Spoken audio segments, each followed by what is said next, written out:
Pagi itu langit kota Jakarta mendung. Tapi hati Alia justru berbinar cerah. Dengan rambut dikunci rapi, dan kemeja putih yang sudah disetrika semalam, ia melangkah cepat dari halte menuju gedung tinggi tempat ia bekerja, PT Nusantara Distribusi Raya. Alia baru 2 tahun bekerja sebagai staf keuangan, tapi kejujuran dan ketelitiannya sudah mulai dikenal di kalangan tim bawah. Meski gajinya tak seberapa, ia selalu pulang membawa senyum, karena bisa membantu ibunya di kampung setiap bulan. Alia, berkas reimbur semen bulan lalu sudah kamu review? Suara Burani, manajer keuangan yang terkenal perfeksionis, terdengar tajam dari meja depan. Sudah, Bu. Ada 2 yang saya pending karena dokumennya tidak lengkap. Jawab Alia tenang, sambil menyerahkan map biru tebal. Burani menatapnya sebentar. Bibirnya menyunggingkan senyum tipis. Bukan senyum hangat, tapi semacam senyum terpaksa yang sudah biasa diterima Alia dari atasannya. Di meja sebelah, Citra, salah satu rekan senior, mengamati dengan lirikan tajam. Ia kesal melihat Alia yang semakin mendapat kepercayaan dari bagian keuangan. Sok suci banget sih, semua juga tahu dia penjilat. Gumam Citra pelan pada teman duduknya. Namun, Alia tidak pernah ambil pusing. Ia hanya ingin bekerja sebaik mungkin. Sore harinya, Alia dipanggil ke ruang rapat kecil. Ia sempat terkejut karena yang menunggu di dalam bukan Burani, melainkan Pak Reza, Direktur Utama perusahaan. Silakan duduk, Alia. Suara Pak Reza tenang tapi tegas. Tangannya menunjuk ke kursi di seberang meja bundar. Kamu pasti kaget saya memanggilmu langsung, ya? Alia hanya mengangguk pelan. Sedikit gugup. Tak ada penjelasan. Tak ada konteks. Dan tak ada orang lain di ruangan itu selain mereka berdua. Saya cuma ingin bicara 4 mata, tentang beberapa hal penting. Tatapan Pak Reza mengunci mata Alia. Jantung gadis itu mulai berdegup kencang. Tapi dia tak tahu. Ini baru permulaan dari badai yang akan datang. Alia duduk dengan tegak. Mencoba menenangkan jantungnya yang berdetak tidak karuan. Ruangan itu sunyi, hanya terdengar suara pendingin ruangan dan kertas-kertas yang dibalik perlahan oleh Pak Reza. Di meja, tampak beberapa lembar laporan keuangan dan printout transaksi yang Alia kenali sebagai data internal bulan lalu. Alia sempat menelan ludah. Pelan. Alia, ucap Pak Reza dengan nada tenang namun dalam. Saya sudah beberapa hari menyelidiki satu hal yang sangat sensitif. Alia mengangguk perlahan. Tangannya mengepal di atas paha di balik meja. Ada transaksi mencurigakan dalam dana operasional. Jumlahnya besar. Hampir 180 juta rupiah. Lanjut Pak Reza. Dan semua data sistem menunjukkan kamu sebagai pihak yang menyetujui. Dunia seolah berhenti berputar sesaat. Alia menatap Pak Reza dengan pandangan kaget dan tidak percaya. Maaf, Pak. Saya tidak pernah menyetujui transaksi sebesar itu. Saya selalu memverifikasi dokumen sebelum memberikan paraf, dan saya tahu, potong Pak Reza dengan tenang. Itulah sebabnya saya tidak membicarakan ini di depan Burani atau staf lain. Saya ingin mendengar langsung dari kamu. Alia menunduk, mencoba mengingat semua transaksi terakhir yang ia proses. Ia sangat yakin tak pernah ada satupun dokumen dengan jumlah sebesar itu yang lolos darinya. Saya perlu waktu untuk menelusuri ini, Pak. Tapi saya bisa pastikan, bukan saya pelakunya. Ucap Alia yakin, walau suaranya sedikit gemetar. Pak Reza mengangguk perlahan. Saya percaya kamu, Alia. Tapi kita harus hati-hati. Jika kabar ini bocor, reputasi kamu bisa hancur sebelum sempat membela diri. Alia menatap direktur itu dengan mata berkaca-kaca. Ia tak menyangka, justru atasan tertinggi yang percaya padanya, sementara orang-orang di sekitarnya mungkin sedang bersiap menikam dari belakang.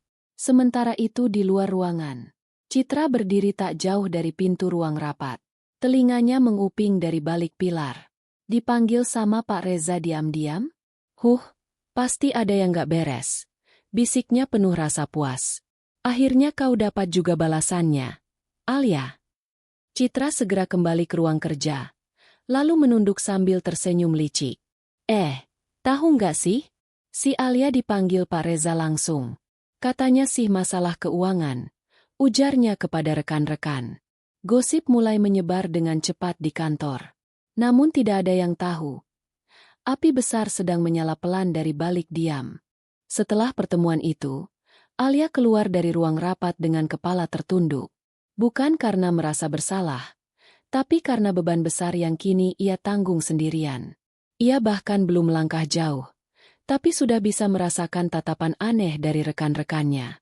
Di meja kerjanya, ia mencoba fokus, membuka file transaksi yang pernah ia input. Tapi jemarinya gemetar. Tak lama, sebuah pesan masuk di aplikasi internal kantor. Hati-hati ya, Lee. Banyak yang bilang kamu yang ngambil uang kantor. Udah rame di grup sebelah. Nadia, staf HR yang diam-diam bersimpati. Alia membaca pesan itu perlahan. Dadanya sesak. Baru kemarin semua terasa normal. Tapi kini dunia seperti membalik arah. Orang-orang yang tadinya tersenyum, kini melirik penuh prasangka. Sementara itu, di ruang pantry, Citra dan beberapa rekan kerja sedang bergosip.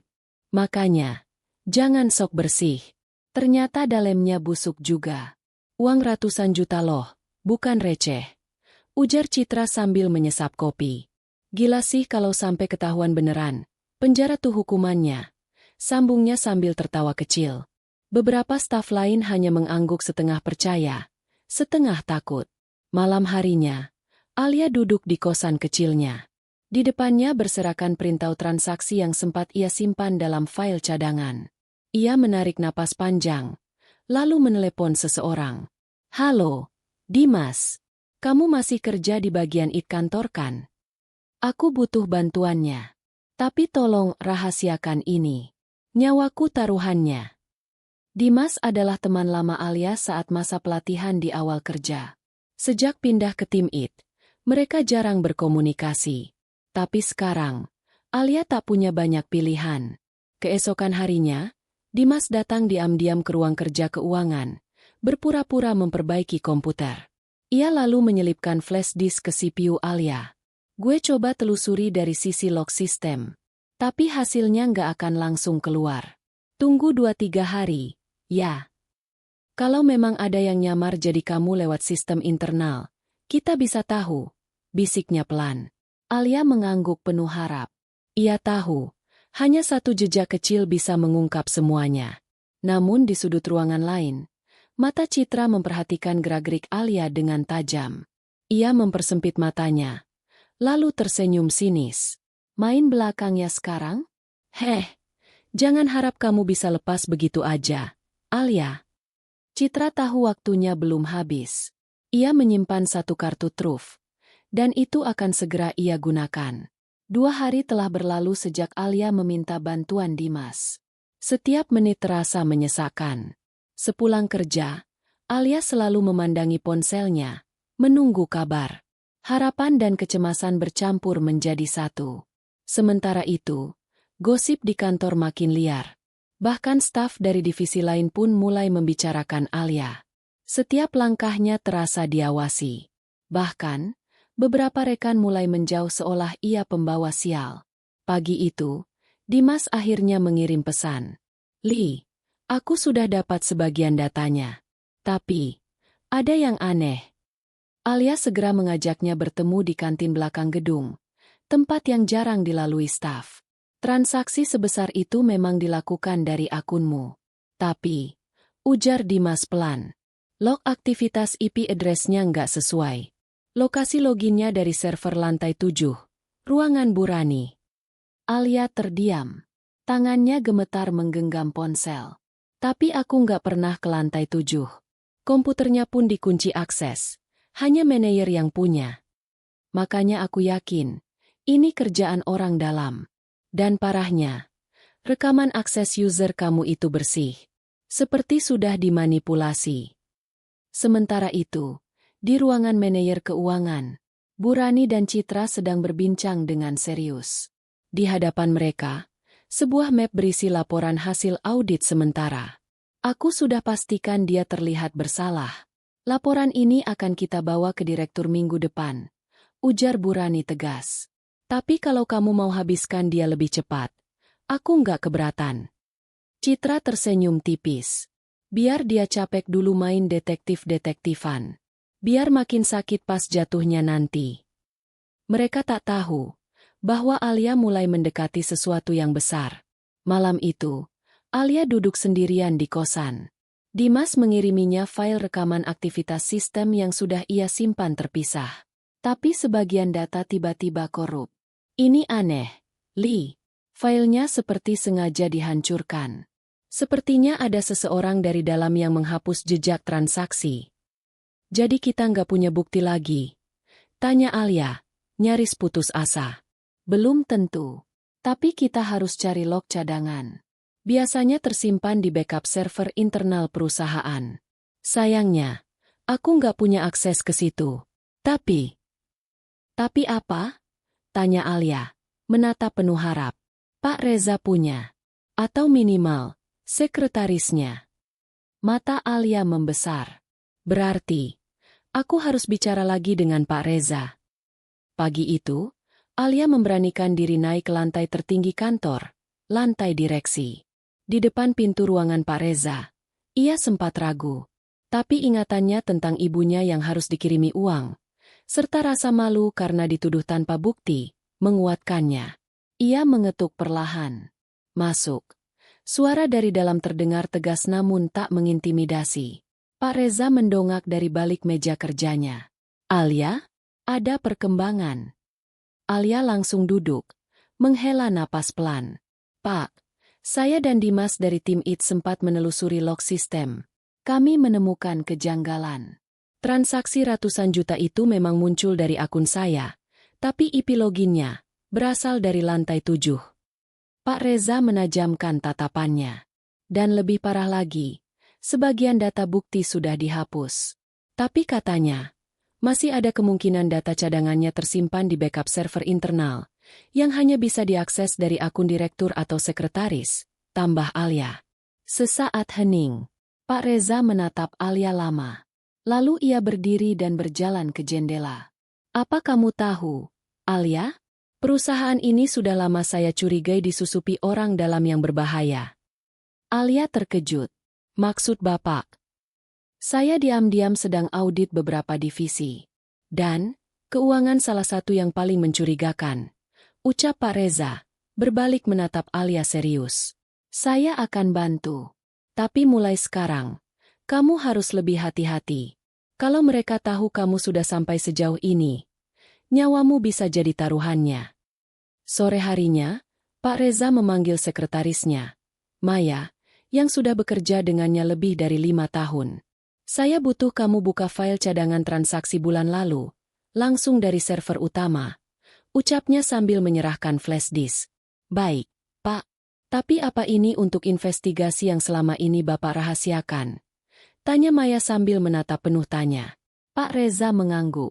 Dan tolong jangan katakan ini ke siapapun. Di sisi lain kantor, Citra mulai gelisah. Ia menyadari Pak Reza lebih banyak mengurung diri dan sesekali memperhatikan bagian keuangan dari kejauhan. Ia menghubungi seseorang dengan suara rendah. Halo, rencana kita bisa gagal. Dia sepertinya mulai curiga. Kita harus bertindak sebelum dia buka semuanya. Malam itu, Maya datang ke rumah Pak Reza membawa flash disk berisi hasil backup. Semua data masih utuh. Pak, tidak ada yang sempat disentuh karena backupnya terenkripsi otomatis. Pak Reza segera membuka file itu di laptop pribadinya. Alia yang duduk tak jauh darinya, menahan napas saat satu folder demi folder terbuka. Dan akhirnya, mereka menemukan satu folder berlabel TRX_mail_offload. Di dalamnya, log transaksi ilegal muncul dengan jelas. Termasuk timestamp, IP, dan ID pengguna asli yang menyamar sebagai Alia. Astaga, ini. Pak Reza dan Alia terdiam melihat nama yang muncul. Jantung Alia berdetak lebih cepat saat layar laptop menampilkan satu nama. Jelas, tanpa bisa disangka lagi. User, Citra_keuangan senior. Timestamp, pukul 3.14 AM, hari Sabtu. Aktivitas, manual override approval, Dana operasional 180 juta. Alia menutup mulutnya, menahan desah napas yang nyaris meledak jadi emosi. Dia, Citra? Bisiknya, seolah tak percaya. Dia datang pagi-pagi sekali ke kantor hari Sabtu, saat kantor tutup, hanya untuk mencuri. Pak Reza menyandarkan tubuhnya ke kursi. Dan dia menyamar lewat akunmu untuk menyamarkan jejak. Ini bukan sekadar pencurian, Alia. Ini konspirasi. Alia menggeleng pelan, antara marah dan kecewa. Dan Burani, dia terlalu dekat dengan Citra. Jangan-jangan. Ya, bisa jadi dia tahu, atau bahkan ikut terlibat. Tapi kita butuh lebih dari ini untuk menindaknya. Kita harus tangkap mereka dengan tangan di dalam toples. Pak Reza memejamkan mata sesaat. Aku akan bantu. Tapi kita perlu strategi. Ini permainan besar, Alia. Keesokan harinya di kantor, Citra masih bertingkah seolah ia pahlawan. Alia, kamu nggak perlu kerja terlalu keras, nanti stres loh. Ucapnya sambil tersenyum penuh kepalsuan. Soalnya, kamu kan udah diperhatikan banget tuh, sama direktur. Alia menatapnya datar. Kali ini tak ada senyum. Hanya tatapan kosong yang menyimpan satu hal, keyakinan akan kebenaran yang ia pegang. Sementara itu, Pak Reza diam-diam mengundang bagian audit internal dan menyusun pertemuan tertutup. Ia mengatur strategi. Pak Kupin menggandakan semua bukti digital dan mencetak dokumen transaksi. Pak Kupin menyusun kronologi kejadian. Pak Kupin menyiapkan CCTV hari Sabtu pagi saat transaksi itu dibuat. Pak Kupin dan memancing Citra untuk membuat kesalahan fatal kedua. Kita akan beri dia ruang. Kita biarkan dia merasa aman. Saat dia lengah, kita jebak. Di malam harinya, Alia menerima pesan dari nomor tak dikenal. Berhenti cari masalah, atau kamu akan menyesal. Alia menatap layar ponsel itu tanpa gentar. Kali ini dia tak akan mundur. Fitnah telah menempatkannya di jurang kehancuran, dan ia memilih untuk melawan. Hari-hari berikutnya terasa seperti berjalan di atas pisau bagi Alia. Ia harus pura-pura tak tahu apa-apa, sementara hatinya bergolak menahan marah dan ketakutan. Tapi sesuai rencana Pak Reza, ia harus tetap tenang agar jebakan berjalan mulus. Di ruang direksi, Pak Reza memanggil tim IT dan audit internal untuk rapat tertutup. Kita akan aktifkan pengawasan khusus di ruang keuangan. Pasang lock tambahan yang tidak bisa mereka deteksi. Citra kemungkinan akan beraksi lagi. Kita harus siap menangkapnya. Kali ini secara live. Sementara itu, Citra merasa makin aman. Ia melihat Alia tak berdaya. Gosip tetap mengalir. Dan tak ada satupun yang membantahnya. Bentar lagi anak baru itu selesai juga. Katanya sambil tertawa pelan kepada Burani. Begitu audit masuk, tinggal aku bilang, dia stres karena dituduh, terus kabur bawa laptop. Gampang diatur. Burani hanya mengangguk pelan, namun matanya tampak menyimpan sesuatu. Entah ragu, atau takut. Malam harinya, Alia menerima email rahasia dari Pak Reza. Surat keluar, besok pagi. Tim audit akan datang diam-diam. Pastikan kamu tetap bekerja seperti biasa. Kamera tersembunyi akan aktif. Kita butuh reaksi Citra. Keesok pagi, di kantor. Sesuai rencana, kantor tampak seperti biasa. Namun sesungguhnya, tim audit sudah menyebar, menyamar sebagai vendor sistem IT dan quality control. Alia duduk di depan laptopnya, pura-pura menyusun laporan harian. Tak lama kemudian, Citra mendekat. Alia, kamu jangan lupa upload laporan transaksi bulan lalu ya. Ke server lama, bukan yang baru. Nada bicaranya santai, tapi Alia tahu maksudnya, memanipulasi dokumen.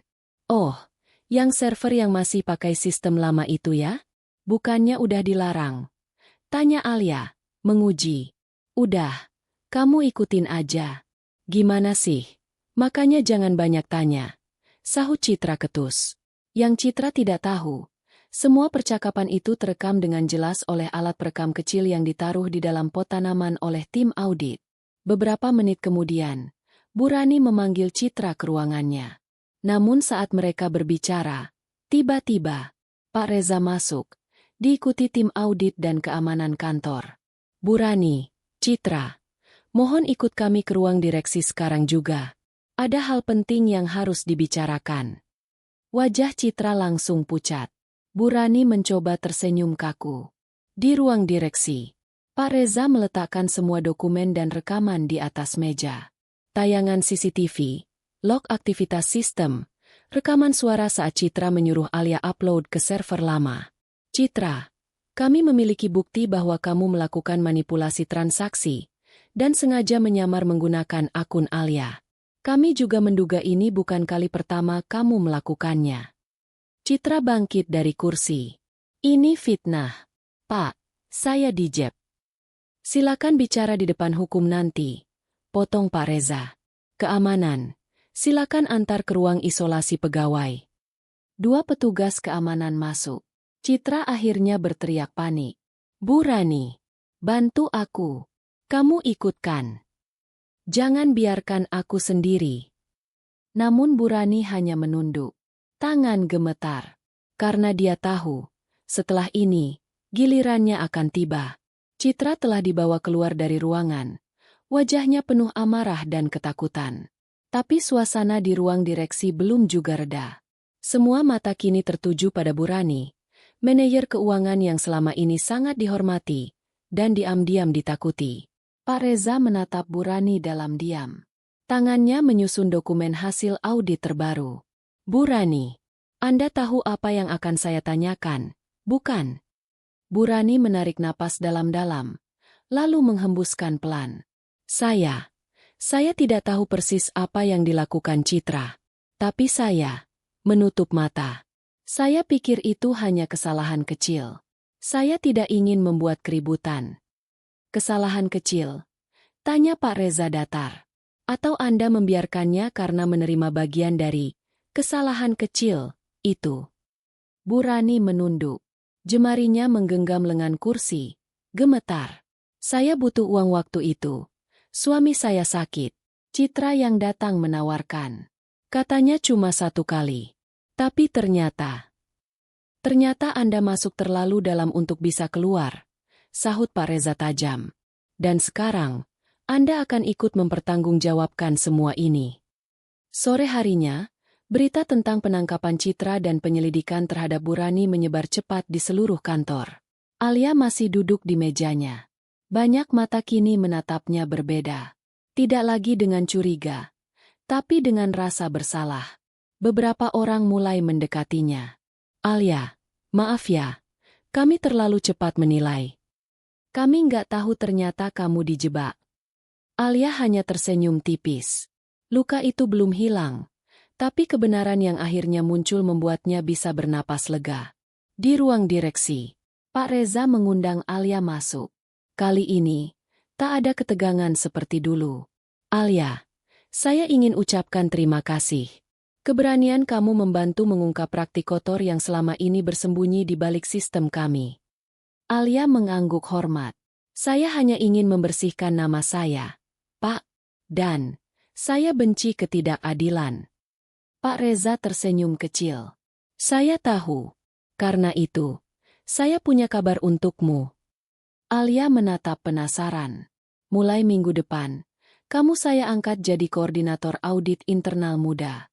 Kamu akan langsung di bawah pengawasan saya. Mata Alia membesar. Pak, saya? Tapi saya belum cukup pengalaman. Kamu punya integritas. Dan itu lebih langka dari sekadar kemampuan teknis. Alia terdiam, lalu tersenyum.